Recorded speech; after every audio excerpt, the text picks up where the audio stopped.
Welcome to another edition of What It Cost Wednesday. And today I want you to meet Melissa.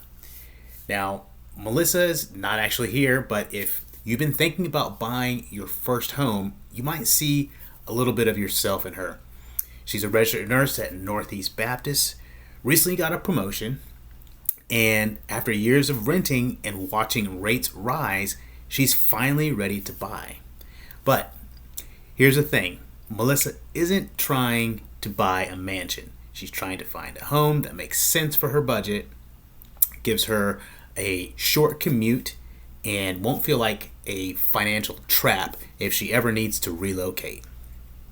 That's why I thought of her when I walked into this brand new home in Royal Crest at 10286 King Robert.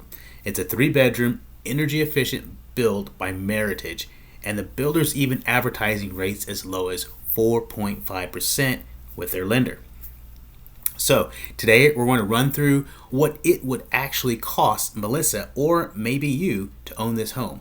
I'll break down FHA, conventional, and VA loan options, and I'll even give you the rent range at the end in case you ever need to pivot, because being smart with your purchase isn't just about getting in, it's about knowing your exit too.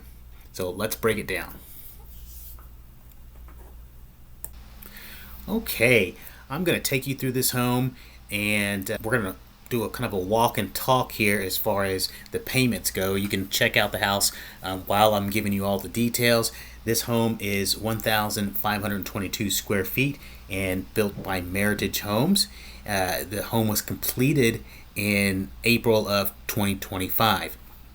So a couple of things to keep in mind with these payment estimates. We're working with an estimated taxes of $8,797. That doesn't include any kind of discounts for disabilities if you're a veteran or a homestead exemption. It doesn't have any of that in here. It's just the full tax amount that has been estimated.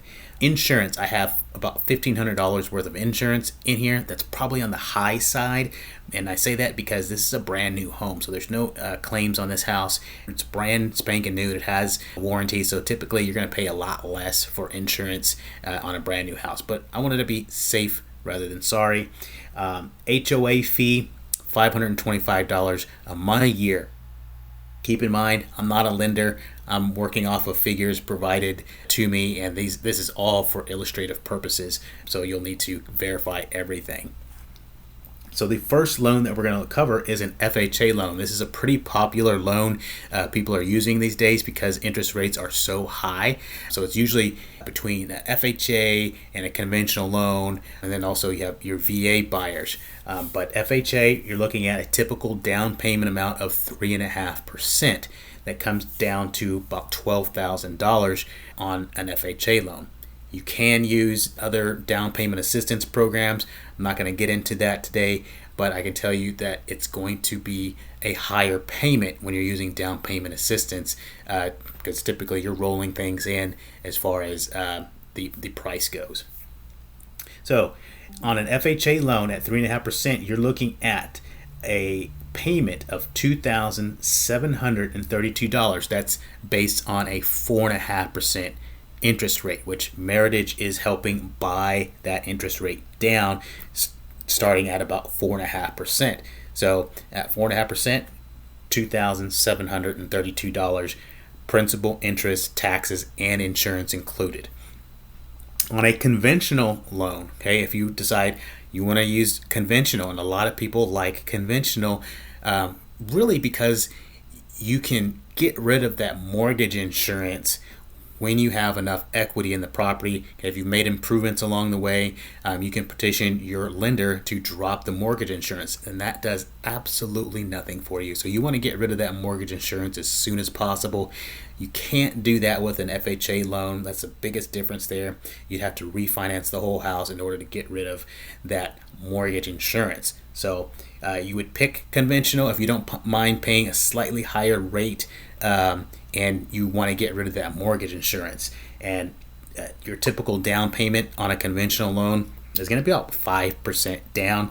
That gives you a payment of around $2,706. So Not bad. That's a pretty, and the reason the payment's lower is because I'm still using that 4.5% advertised by Meritage. It may be slightly higher. Okay, disclaimer there, but still, or about the same as the FHA. Okay, getting very close to the same. Now, if you want to get rid of that mortgage insurance right now, you can bring 20% down, and that would bring your payments down to $2,300. That's everything included, taxes, insurance, all that good stuff. Now, if you're a VA buyer, and thank you for your service, if that's you, you're looking at a payment of $2,649 for this house. That's with zero down, because the VA loan is a zero down product. You don't have to bring a down payment. You automatically are going to get a better rate than a conventional or an FHA. I did include this at the 4.5% down rate because that is a little bit lower than what the FHA and conventional buyers are getting. So you're going to have at least a 4.5% interest rate or at the highest. Okay, maybe even a little bit better. Now, the part that is most important, in my opinion, in these times is the rent rate, and really, it's something everyone should be looking at anyway. What is the house rent for? If you rent the house out today, rents have been fluctuating. We've had rents come down. We have higher vacancy rates right now, so this is a pretty big one. But typically, rents do increase year over year.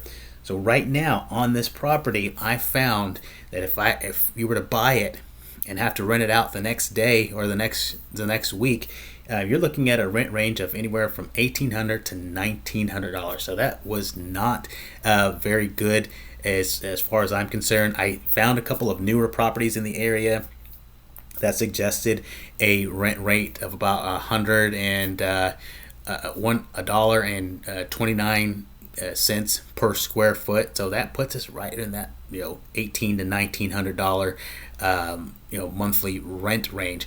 So you really, if you were to buy this property, you really want to come with more of a down payment, okay? Because if you had to turn around really soon to rent the property out, you're going to be underwater. You're going to have to pay a couple of $100 a month at least to keep the property. So 20% down at the minimum, or down the road, if you're going to plan on leaving, you want to give yourself at least 5 years, maybe even 6 or 7, before rents increase, and they will increase down the road. So just keep that in mind on any property that you're looking at, that what the rent rate is, because you don't want to get stuck in a property and having to be a accidental landlord. So hopefully that helps you make some sort of plan or decision. If you have any questions about this property or others, you can reach me at 210-260-6617. And thanks again for joining me, and see you on the next video.